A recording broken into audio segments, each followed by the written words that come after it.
Brandon Collins voted for Donald Trump in 2016. But this time around, he's open to another Republican option.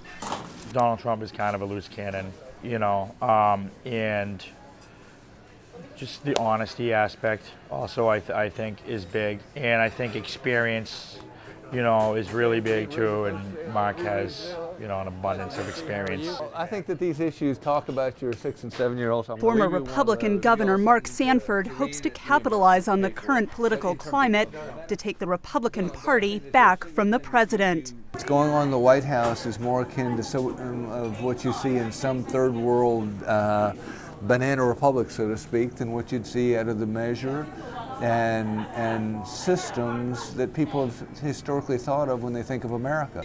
But even with a looming impeachment, Trump still has most Republican voters on his side.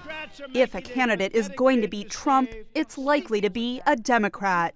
The ballot box is sacred ground in America.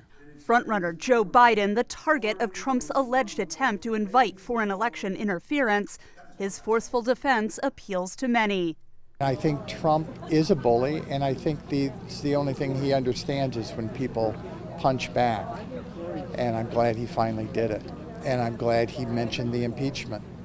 And I really hope the Democrats muscle up, because that's what it's going to take. New Hampshire voters will be among the first to pick the Democrat to go up against Trump. They say the particular candidate is less important than putting a stop to the president's threats. It's insane because they're going after the whistleblower, and it's like, I'm sorry, didn't you say you did it? Like, he said he did it. He said he did it. Giuliani said he did it. What's the argument? Why do you want to? And he wants to go after the whistleblower to say, what? He wants to interview in person? It sounds really threatening. Next February's New Hampshire primary is the unofficial deadline for House Democrats' impeachment investigation.